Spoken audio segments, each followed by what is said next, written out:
Great. Okay. Chodesh Tov. Bezat Hashem. Before we start, we're going to be doing Torah Kaf Dalet, lesson 24, Siv Gimel. But we have to go into a little Shabbat Zakhor, as Rav Nosson explains it, based on this Torah. Rav Nosson says that Zakhor, it's an halacha. You have to have in mind that you're doing a mitzvah aseh al mechiat Amalek. You're erasing Amalek. What are you erasing? The Zecher Amalek. What is the Zecher? Zecher is in the mind, the Zikaron, right? Rabbeinu brings us down. Ktov zot Zikaron v'sefer v'sim be'oznei Yoshua ki macho emcha et Zecher Amalek. Zikaron is the memory, because where does Amalek attack? He attacks in the head. Amalek today is not just a physical Amalek. The Amalek is the bilbulim that he brings you in your head. All the doubts, because Amalek is Gematria Safek, okay? All the confusions and doubts that you have about Hashem's guiding the world, Hashem's Hashgacha over Teva, okay? This is what Amalek is doing. This is what we're looking to erase. Rav Nosson says that on Shabbat Shkalim, what did we do? If you remember, we spoke about this. We activate the Simcha due to the Korbanot and the Ktoret, because the Ktoret and the Korbanot, their main effect is to bring Simcha into the world. It's a pasuk. Uktoret yisamach lev. Right? Ktoret brings Simcha. It's the whole thing we're speaking about in these classes now, is that the main attack of Amalek and anything bad is to break Am Yisrael's Simcha. The whole spitz, the whole goal of everything is to feel joy in connecting to Hashem. Pikudei Hashem, Yishayim, B'samchei lev, Ivdot Hashem, B'simcha, all the psukim B'simcha. So that's the goal. When we have like a salvation and this and that, what does it lead to? What's the climax? It's the joy. The goal is when Mashiach comes also, what's going to be, right? Ki b'simcha tetzeu, right? We're going to be coming out of Simcha. The whole goal is joy. Okay? So he says, Rav Nosson, on Shabbat Shkalim, what do we do? By we just learning the parsha, going over the parsha, reading it b'tzibur on Shkalim, right? So we activate what the Shkalim went to. That was towards the Korbanot and the Ktoret. That's what the Shkalim went to. And both, he says, Rav Nosson, Korbanot and Ktoret, their goal is to bring Simcha into the world. It's amazing. You think, okay, it comes to the Mechaper and this and that. Rav Nosson, he looks above everything else. Finally, what's the bottom line of everything? Simcha. It's the goal is Simcha automatically, okay? So Shkalim, that we read 2 weeks ago, was to bring in the Simcha that we so badly need as a preparation for Purim. Okay, then as a result of Shkalim, now we can do right before Purim Shabbat Zakhor. We wait for the Shabbat in Halacha. There's an intermission normally between Shkalim and Zakhor, like it is this year, right? We wait to make it the Shabbat as close as possible to Purim, so that Haman, who's Amalek, who's accumulating his power to fight back, because like Rabbi Nachman teaches, when the evil sees that it's about to be finished, so it gives its biggest strength and its final punch. The way always of the Yetzer Hara, when he sees there's about to be a downfall, so he gives. So what do? We wait for the last Shabbat before Purim, which is then Zakhor. It's not like 2 weeks ago. It's this Shabbat, the one right before Purim, so that Haman, Amalek, they know they're going to be finished. They know they're going to be wiped out, okay? On Purim, Bezat Hashem, totally. Already Shabbat Zakhor is remembering at the beginning of the Mechiyah. So what they do, the Yetzer Hara, we will allow him to accumulate. You want to accumulate? No problem. We give you the last Shabbat before Purim. So this explains the buildup of heaviness you experience in the beginning of Adar. What's going on? And we're going through crazy things. There's a war right now. Everyone's going through their personal war. What's happening? This is the accumulation of Haman Amalek before his downfall. So Nosson says, on Shabbat Zakhor, we erase Haman Amalek. What are we erasing of Haman Amalek? Like we said, the memory. But in particular, Haman Amalek's main thing is to induce people with sadness. Why is that? Because the whole thing of Haman Amalek is to deny Hashem. Haman is Gematria Tzav. 96, Haman. And Ein Tzav Ela Avodah Zarah. It's a famous Gemara. Ein Tzav Ela Avodah Zarah. It's amazing, this week's Parsha. Right after Purim is Parshat Tzav, right? Am I correct? Tzav is right after Vayikra? Yeah. There you go. It's amazing how it fits in. Tzav Rashi says Ein Tzav Ela Zvizut. That's how Rashi opens up Parshat Tzav. But in the opposite, Tzav is also Avodah Zarah. It's mamish, the timing is unbelievable. Haman is Gematria Tzav. Tzav is idea of Avodah Zarah. What's Avodah Zarah? What's it? Because it says that Tzav is the Avodah Zarah. I don't know the Makor off by heart. I saw it. I'll get back to you on that. Why is it Tzav? Because it's fast. You want to do It's a Gemara. I'm trying. I listen. I read it outside. I want to go back into the details. If anyone knows the Gemara, you can bring it up. You know the Gemara, maybe you brought it down. It's a Gemara that says Ein Tzav Ela Avodah Zarah. It's also it's connected to the Mishnah in Masechet Shabbos. Tzet Omarlo, right? But at the end of the Mishnah in Masechet Shabbos, there's the idea of Nida Mitamek Avodah Zarah Tzet Omarlo. It's something connected to that Gemara there. I have to look into it. Just accept for now. It's a Chazal. Ein Tzav El Avodah Zarah. We'll get back into it. Okay. What is Avodah Zarah? Avodah Zarah is the exact opposite of Hashem, the exact deniance of HaKadosh Baruch Hu. What's Hashem? Hashem, for us, is our service to Hashem, meaning we're doing things in this world for the world to come, for the ultimate goal of life, which is to connect to the Or Ein Sof, the infinite light, which is not something tangible in this world. Avodah Zarah is the exact opposite. Avodah Zarah is to make you feel accomplishment and advancement in this world. Big house, wow, my business is building, my social media is advancing, or a person has a feeling of accomplishment, okay? This is more connected to this world. The danger about this, by the way, is that this, oh, I'm finishing my shas. In other words, I have achievement that's overpowering me, it's overruling me, as opposed to the attitude that whatever I'm doing, I'm still with shiflut and anibud. I'm still humility and modesty, and I'm just accepting that Hashem is ruling and He's in charge, and I'm going step by step, but I don't look at the accomplishment. They say, for example, there was a nice analogy. The guy who's walking on the, on the circus, the guy's walking on the tightrope, right? He has the long stick, and the audience is going, if for 1 second he looks at the audience, he'll fall. He's dead. If for 1 second he loses concentration, he falls. So that's the same thing. When you are studying Torah, when you're doing, right, you have the accomplishment side. Oh, way to go, way to go. Oh, way to go. 100 blood Gemara, way to go, way to go. Like you're advancing, okay? And it's a driving force. And all I have in my life is today, what I have to do today.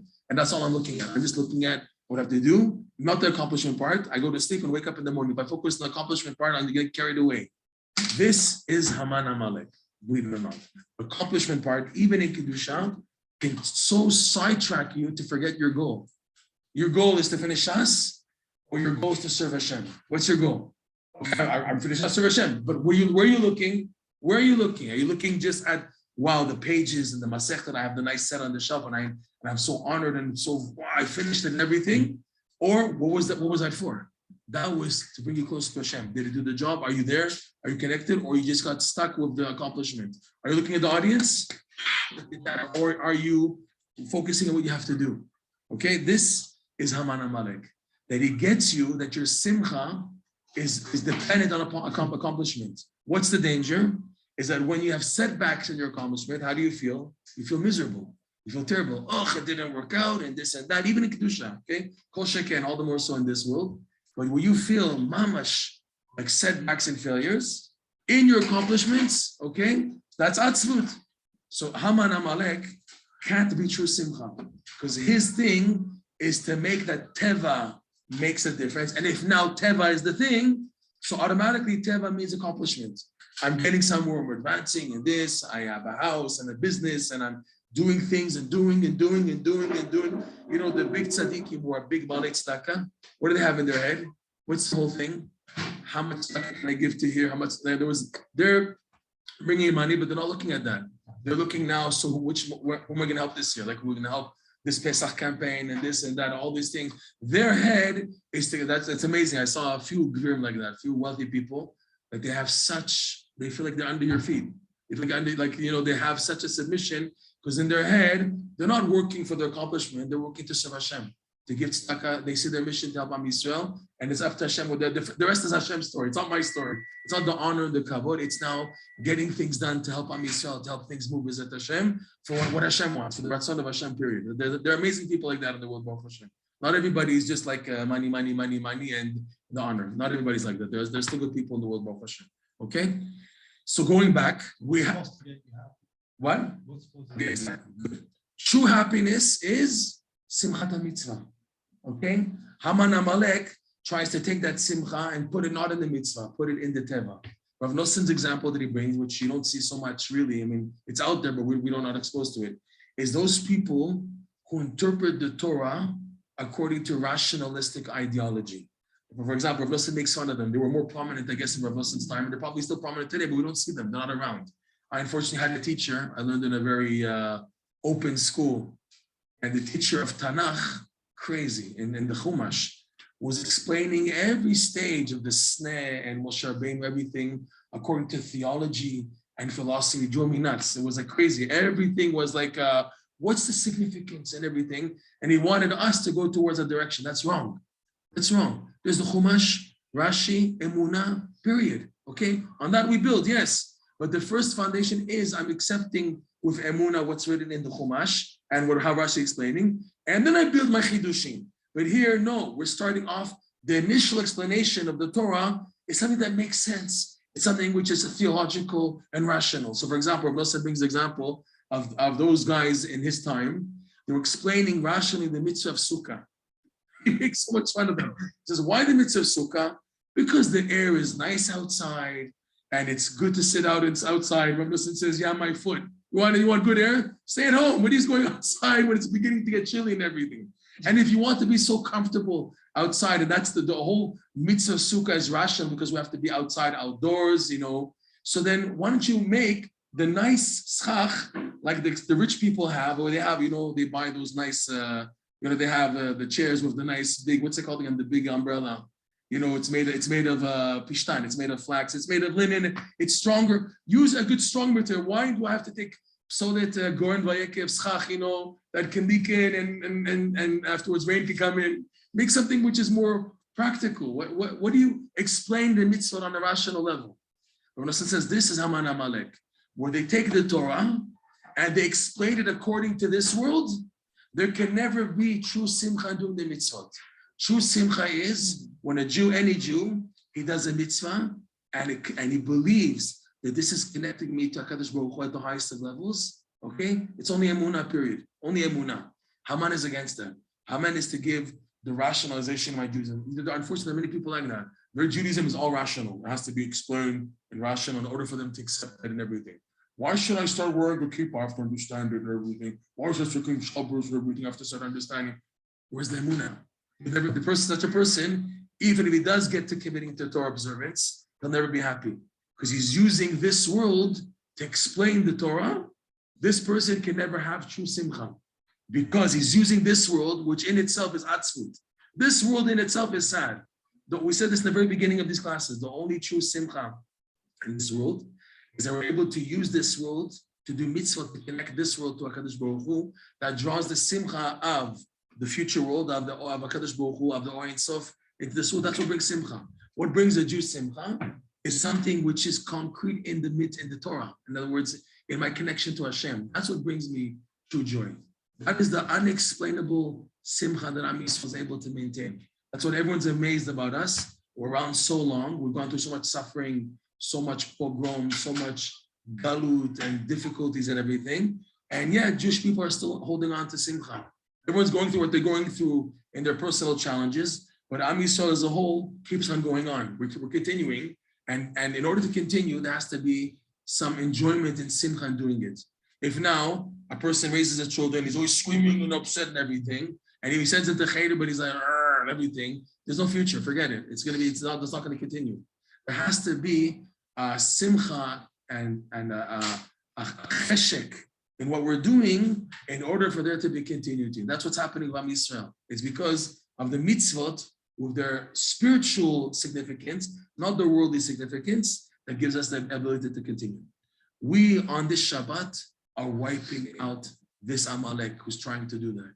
He's trying to rationalize our Judaism, to give everything a rational understanding and a shape and what's it called, a cubical timtzum based on this world, which will guarantee that you won't be happy in your Judaism anymore. You won't be happy in your Yiddishkeit. You won't be happy with yourself because he's using accomplishment as his means to break you. He didn't do this, he didn't do that. That's also Haman Amalek. If you know that everything is Ratzon Hashem, okay? It's a real truth. If you know everything is Ratzon Hashem, there's no room for you to get upset in life. The reason why you're upset and things are not working out is because a person got sucked into the Teva mentality due to Haman, Avodah Zarah, Amalek, or you name it, okay? So this Shabbat, we're blotting that out. Shabbat Zakhor is to get that out. Because once that's out, you can truly be the Simcha in Purim. That's why Shabbat Zakhor comes before Purim, so that now I can mamash be happy about just the connection to the Kadosh Baruch Hu. The Simcha Purim is the Simcha of the miracle, and we blot out Haman and everything, and the Am Yisrael was saved. But it's on a personal level that this Simcha is, that I can take it with me, that I have this connection with Hashem with no pressure from Haman. So it's a big Shabbat. The Shabbat is a big Shabbat Zakhor as a preparation for Purim, but it's, Rav Nosson says, it's thanks to Bezat Hashem, the Shabbat before that, the Shkalim, 2 weeks before, okay? One more point from the Megillah. We said last time, you remember? I think we spoke about it, that Mordechai saw that there's going to be a future redemption. We spoke about that, didn't we? Did we speak about Mordechai and David? No. Rashi says on Megillat Esther, there are 2 tzaddikim who were given a foretaste that there's going to be a future salvation. Rashi says this. We spoke about it. Yeah. So we didn't speak about it. Oh, okay, fine. Okay. One point we didn't mention is Mordechai knew there was going to be a Yeshua, but he had no idea how. He had no idea how, because all the odds were against him, against Am Yisrael. He had no idea how there's going to be a Yeshua. So Rabbi Nachman, who wrote a book called Koch Ve'or, in Breslover, 4th generation, 5th generation Breslover, he writes that this is how it is for every Jew. You need a salvation big time, and you have no idea where it's going to come from. That's how it is in life. Like the Balatanya says, Me'ayin yavo Ezri. Me'ayin, from where you don't expect. Me'ayin, from where I'm not looking at all. From nothing, yavo Ezri. That's where the salvation comes from. So what to do? Like Mordechai did. He did 2 things, okay? First is Vayizak Zaka Gdola Mara. He screamed and got Am Yisrael to scream from their kishkas. And that's what happens normally when a person's under a lot of pressure and you reach a point where you don't know what to do anymore. That you raise your hands, like this anybody, I raise my hands, I have no more koach to do anymore. When a person reaches that point, normally a person is then able to express what's really in his heart because the situation is way up there and all the way down here, I don't know what to do. So that pushes the person to cry to Hashem. This is why Rav Nosson says we have Ta'anit Esther right before Purim, in order to enable you to let out what you're going through the slichot of Ta'anit Esther and the fast itself, to make you feel this pressure to let out what's built up inside you all year round, to let it out. That's a very powerful day of Ta'anit Esther to express.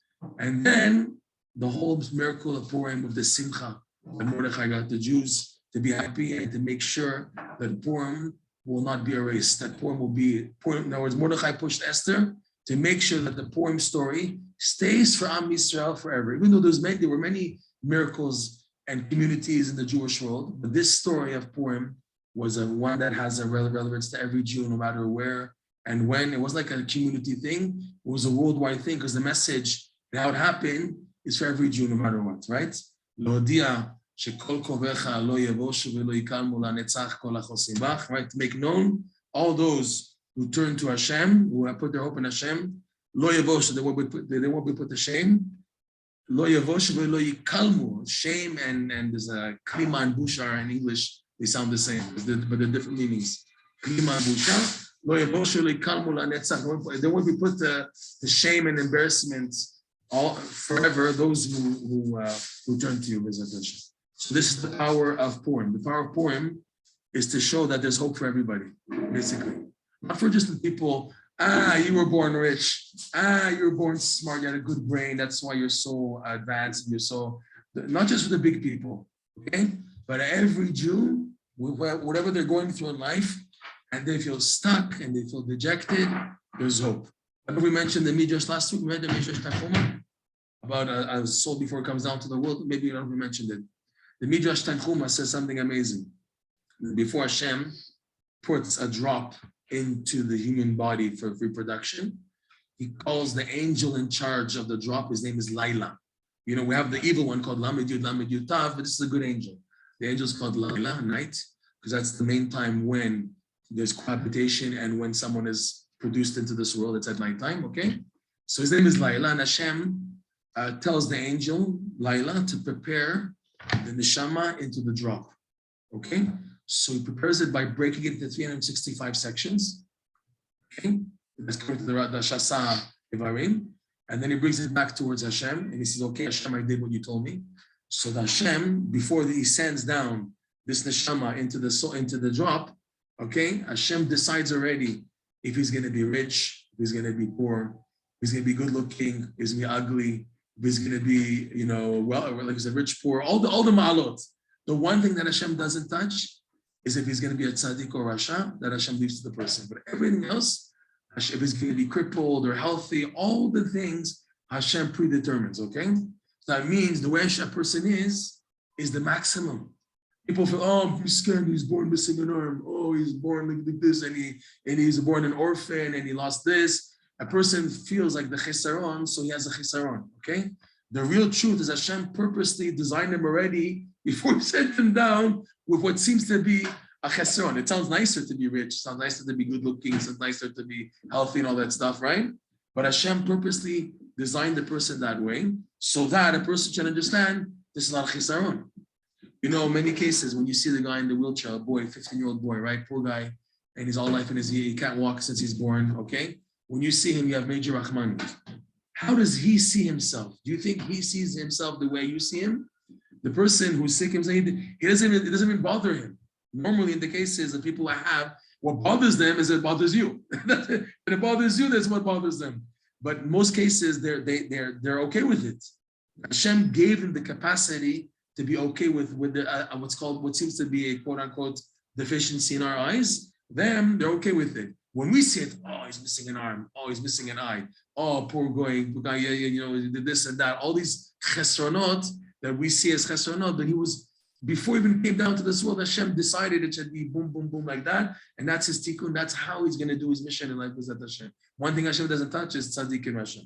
So again, the point is that you shouldn't feel bad. Oh, I was born fat and chubby and this and I'm not skinny and I'm never going to lose weight. And everyone makes me feel bad that I'm always big and husky and boom, boom, boom and humpty and it's not going to work out. Take it easy with Bona Shalom. Someone told me something amazing this week. He said, the person who's in his head, he's always fat. Even if he's really skinny, he still thinks he's fat. He looks in the mirror, oh, you fat tub of lard, this and that. He begins to put himself down, but you look okay, Ribbon Shalom. I ask anybody, you're overweight? No, it looks okay. So what's driving him nuts? It's like subconscious that how people tell him and this and that. This also is Amalek. All these feelings of setbacks and failures, this is Amalek. This is what's going to get wiped out this Shabbat Bezrat Hashem. But it's dependent on how much you prepare for this. Because again, the more you build up Haman Amalek to be bad, the bigger the fall, right? That says in the Midrash, that it's in the Targum also on Megillat Esther. And Hashem said about Haman, like the angels told Hashem, destroy this guy already. Look all the bad he's doing. He said, no, I want to wait him to go up to the top of the pole. When he gets to the top, then I want him to fall. Because I want him to have a Humpty Dumpty had a big fall. I want him to really, really fall all the way, okay? So that's how it is. We let Haman Amalek accumulate. Yeah, bad, you're bad, you make me feel bad. Go ahead, more. Bring it out. Let's bring it all out. And then, boom, on Shabbat Zakhor, with the reading, mitzvah, Doraita, etc., it gets out of the system of Hashem, so that we can feel the miracle of Purim without unfaltered. In other words, without any external pressure from Haman, Amalek, and all the setbacks. This Rabbeinu says is the key for Pesach. The cherut of Pesach, which is so high, you need a lot of prerequisites to be zocher for Pesach. The main one is the Simcha and Purim. If you have the Simcha of Purim, then you have Pesach in your pocket. You have the Kedusha and the no chametz, all the things the Arizal speaks about, you have in your pocket. Okay. So now, I'm going to continue where we left off last week. We started this amazing explanation of the Megala Amukot's son, Shlomo at age 7. Unbelievable. So look here, see if Gimel, we'll start again from the beginning. We'll just go over it a little with the like I said, this pasuk, you can spend a year on it. How deep, when Rabbeinu brings the proof, it doesn't end. It doesn't end. It's unbelievable. So it says like this. And when a person does any mitzvah, right? He says, Yesh koach b'mitzvah. We still have a question mark. How come we didn't say besimcha? He didn't say besimcha. It's a big question mark. Because until now, that's all we're speaking about. The whole thing is simchat mitzvah. Here, he didn't even mention it. It's a good question. The mitzvah itself, he doesn't have to say it anymore. That's Asiyat mitzvah is the mitzvah. Is mimela at simcha. You're saying, okay, what did you want to say? I heard that there's this lesson of simcha, and the pashat level in the first one, that's the fact you got to do the mitzvah. And this is a high level of simcha. That this is meaning it's not the same time. It's not that you have to do the mitzvah b'simcha. This is a simcha about having done about how the fact that the mitzvah brings kids to the world. It's okay. In other words, what the mitzvah is doing. Yeah. Okay. So Adam will say Eze mitzvah, any mitzvah, okay? And we said also it goes outside of the boundaries of davening, because we said initially the idea of the Ktoret does that for the tefillah. And he says, Rabbeinu, this is for everything in any mitzvah you do. Yesh koach ba'mitzvah, the strength in the mitzvah. Two things. Lelech, we said, to walk.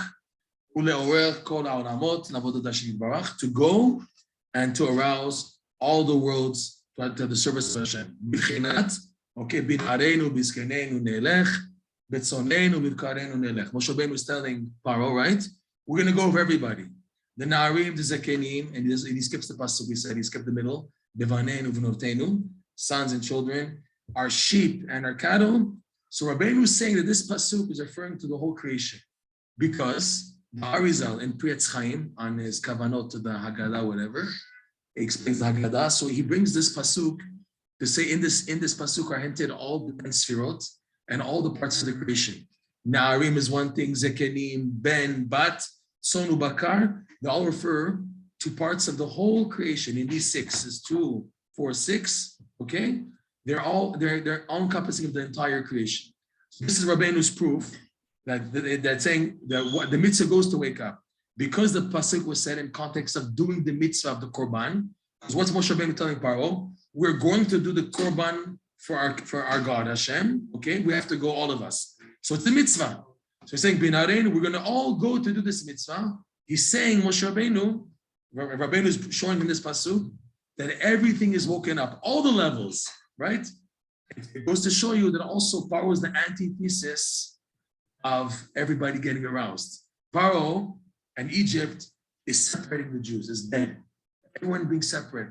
It says right in Parshat Beshalach that the Jews were spread out in Egypt, and Hashem made a miracle. But the Kedaka, they all came to Sukkot, to Ramses to leave. Okay, so it says clearly. Rashi says the Jews were spread out throughout Goshen.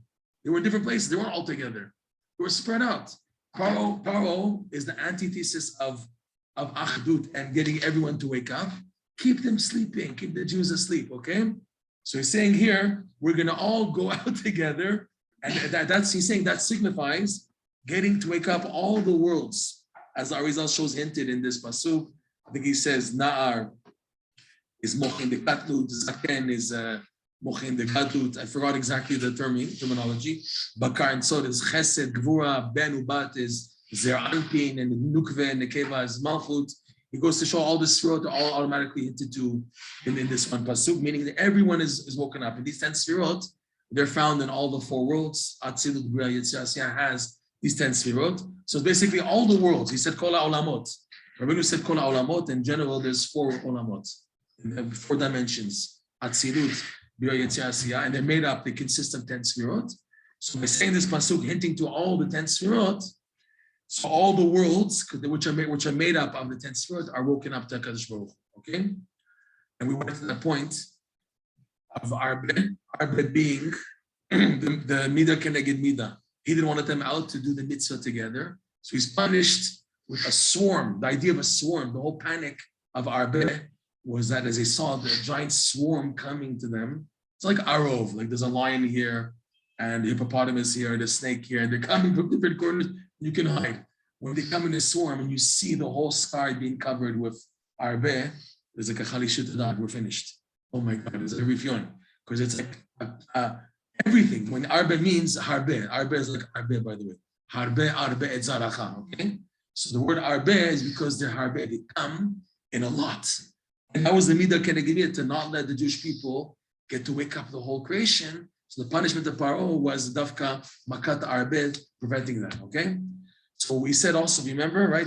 Why does it say twice Nelech? We explained Ki Chag Hashem Lanu. But Rav Shlomo, the son of the Megal HaMelchut, says, Bin Areinu V'Zkeneinu Nelech. Right? And you asked the question, why does it say twice Nelech?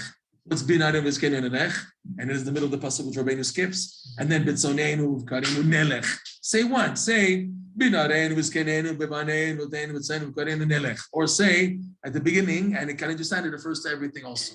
So the Nelech is referring to the upper and the lower worlds which are aroused. Na'areinu V'Zkeneinu is the upper worlds, believe it or not. Nar and Zaken. Zaken is like these high Kabbalistic terms of Sirot. Nar is smaller, but up above.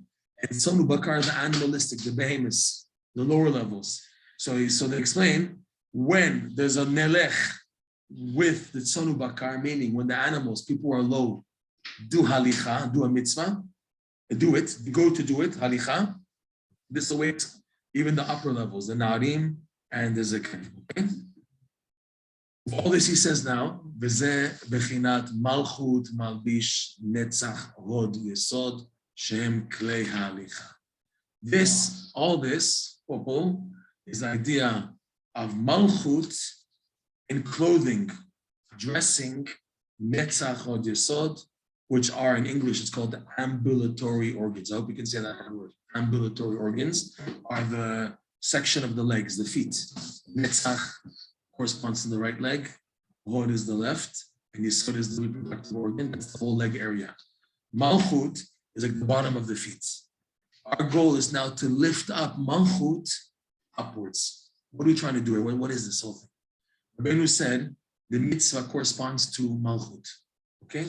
The mitzvah, Malkhut, Shechina, the Simcha Vam Yisrael, they're all one concept. There's even a few other items that we didn't mention, okay? Also Lev, to lift up the Lev. Lev Simcha. When we start doing a mitzvah, the mitzvah is left in the klipot. This world of Asiyah is the domain of the klipot. When any Jew does a mitzvah, what are you actually doing? You're actually elevating from the klipot the holy sparks connected to this mitzvah upwards. Okay? Your goal is to bring it up. To go to an upward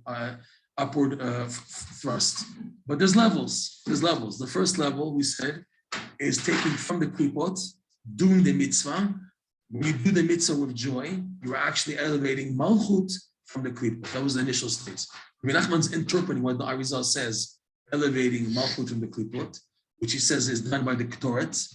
Okay, that's what the Torah does. Arizal is the Ktoret. Rabbi Nachman adds and says this applies to the whole Torah. Whenever you do any mitzvah with joy, it's like the Ktoret. Because joy is associated to the Ktoret. According to Samach Lev, Ktoret brings Simcha. We went into that a lot, okay? When you do any mitzvah b'simcha, it's actually activating the idea of the Ktoret. What does the Ktoret do? It releases the Kedusha trapped.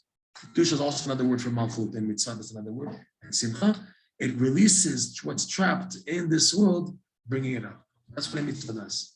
Okay? If you do a mitzvah with atzvut and everything, it may go up, but it doesn't go up so high. But we need enough for the mitzvah to go up in order to propel a person to reach what's called the infinite light. We need that he does the mitzvah b'simcha. It's very hard. It's not easy. Just has to work on it, have to be zocher. Doesn't come every day. Every day we don't put on tefillin with simcha. It's true. We get up, we're out of routine.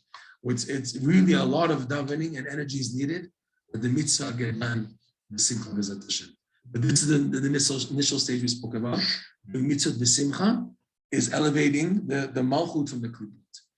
Once the mitzvah has been elevated, which is the idea of Malkhut being released in the klipot, now this energy of the mitzvah, of the kedusha, which is called Malkhut, has now the ability to now continue going up and waking up the whole creation back to Hashem. Okay? Now, like we said last time, you may think this happens automatically. It doesn't. You need again simcha for that. You need simcha. We went to last week, right? You need simcha. And Rav Nosson hints that the level of simcha now is the simcha of dancing and clapping your hands, being happy that you're doing mitzvot, being happy that you're connected to Hashem. The idea of dancing, clapping your hands, l'tzorach mitzvah, okay? In order to get in a happy mood on Yiddishkeit, this simcha, clapping and moving the legs, is what helps to boost the Malkhut up to Netzach Hod Yesod. Because the klipa, again, is not just like there's initial klipa and that's it. Every stage is a new klipa. So the first klipa was taking the mitzvah out of the klipa. That was very big work. Wow. That's doing the mitzvah b'simcha. Now I want the mitzvah to wake up the whole creation. And now the klipa again, to make you heavy and drained. Now that you free the mitzvot from the klipot, doing them now that has a thrust to wake up everyone and everything around you, okay? That requires an extra push of simcha in Rav Nosson lights. And it seems this is the simcha generated by clapping and dancing. That's why you need to clap and dance also, to get moving, to get the mitzvah moving now. Sounds like from the klipa. It sounds like from the klipa. That was from the klipa, you know. Perfect time, exactly. If now you succeed in getting the Malkhut to get everything moving, so this Rabbeinu says is what's called Malkhut dresses Netzach Hod Yesod. What's the idea of dressing? This is a bit deep. This is a bit of Kabbalah. How it works in the Sfirot. You see, there's 10 Sfirot. Okay? Our goal is that they reconnect. They're separate. There's 10 levels, 10 Sfirot. There's Chesed, Chochmah, Bina, Dat.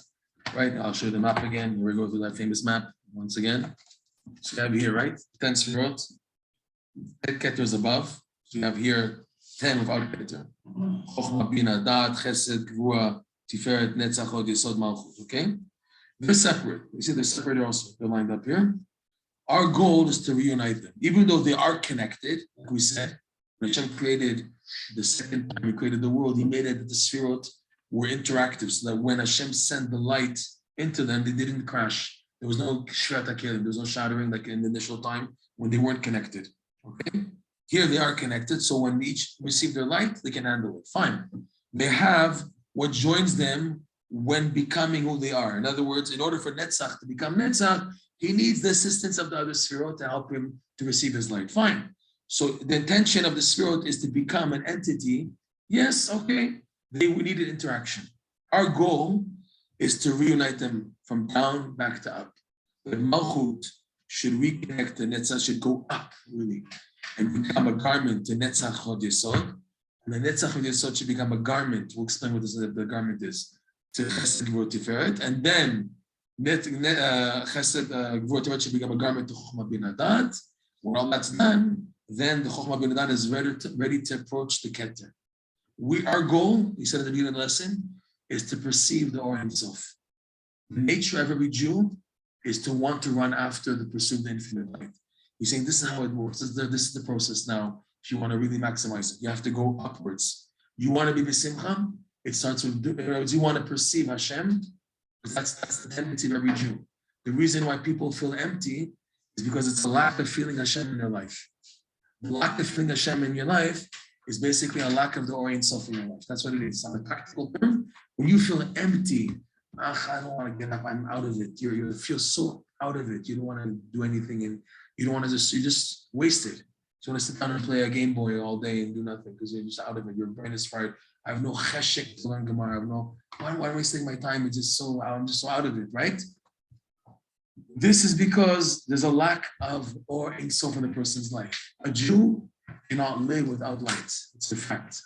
A Yid can't just live in the choshech.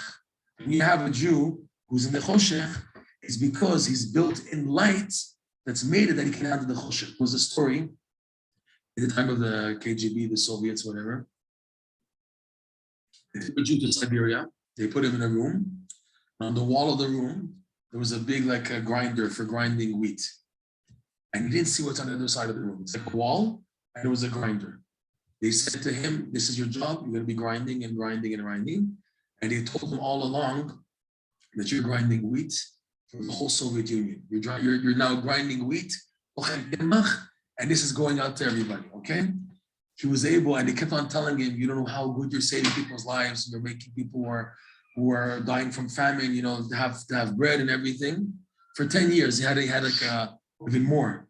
And then every day from morning to evening, what gave him the push in his misery is that this is going for something useful. When he was able to leave, he asked to see the other side of the room. They showed him the side of the room and there was nothing there. You know that? For 20 years, he was grinding for nothing. It was exercising.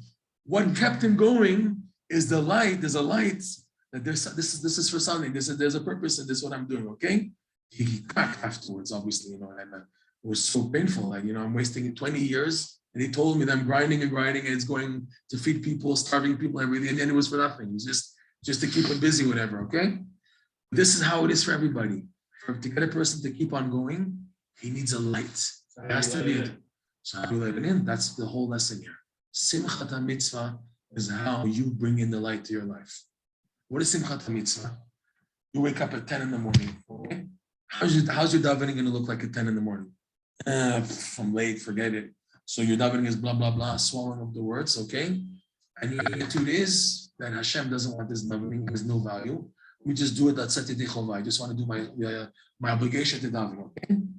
If you realize, though, that Hashem called me this to happen, and your goal now is to do this mitzvah of davening at 10 in the morning with the same simcha of the guy who was able to get up on time and he feels good about himself. I woke up before Netz, woke up at Chatzot, and I'm able to go, I'm able to prepare myself before the davening, everything's organized.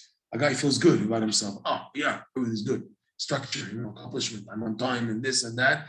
And he has a simcha and I can do everything properly. I have now the keli, the vessel, that now I can daven with kavanah and the simcha because I woke up on time. I came way before that, way early, so that, okay? So now Hashem set up that the guy didn't wake up at 5, whatever, 4 in the morning, whatever.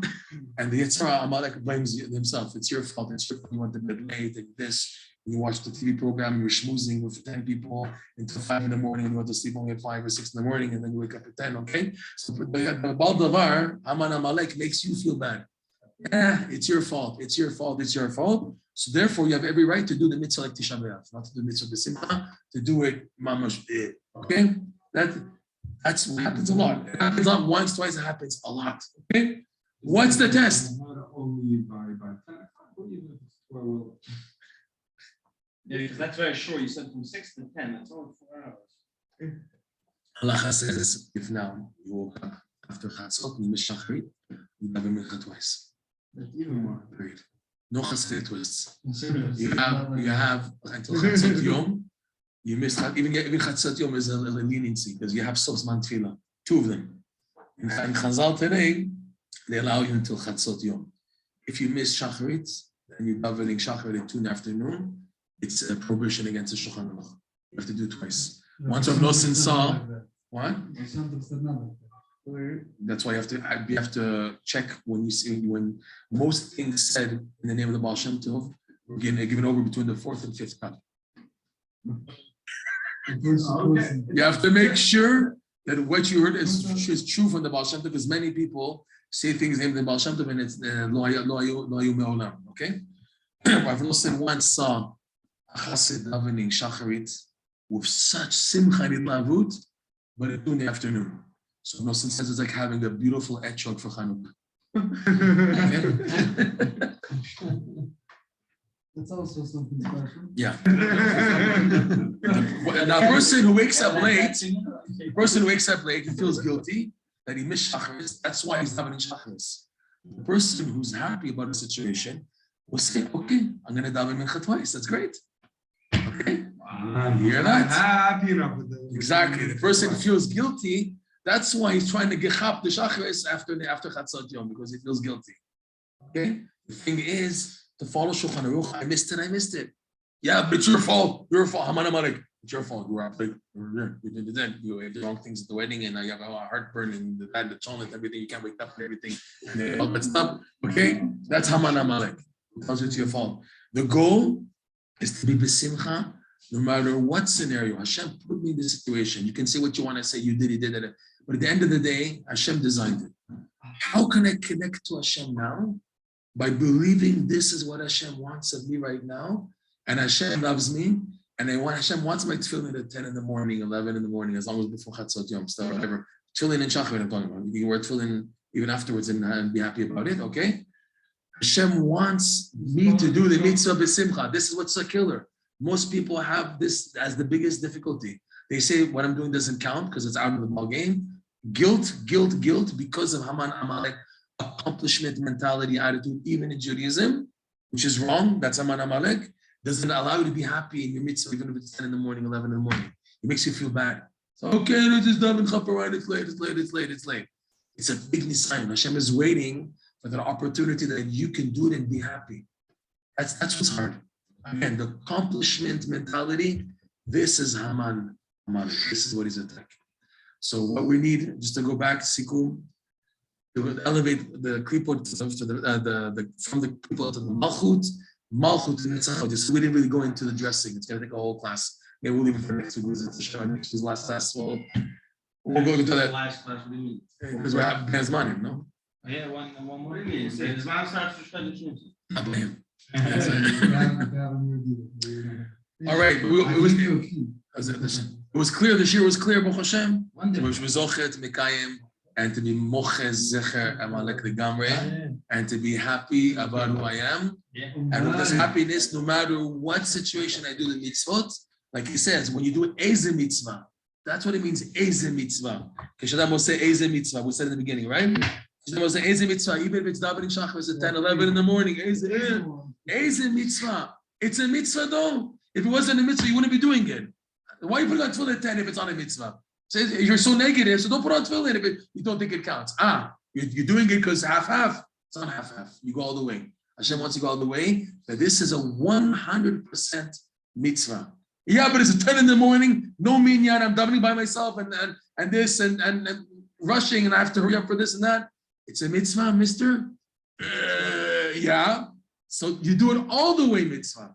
Like the lechatchila. Your simcha on the mitzvah is like lechatchila. Okay? This is Haman Amalek who doesn't let you feel that. This is what we're looking to blot out. This is what we need badly to get out of the way. And with that out of the way, you can be happy even with Purim, no matter what happens. Whether you get drunk, you don't get drunk. Whether you dance as much as you wanted or not. Whether you ate whatever, it didn't work out. Also, the Purim is to teach you to be happy, whatever the situation.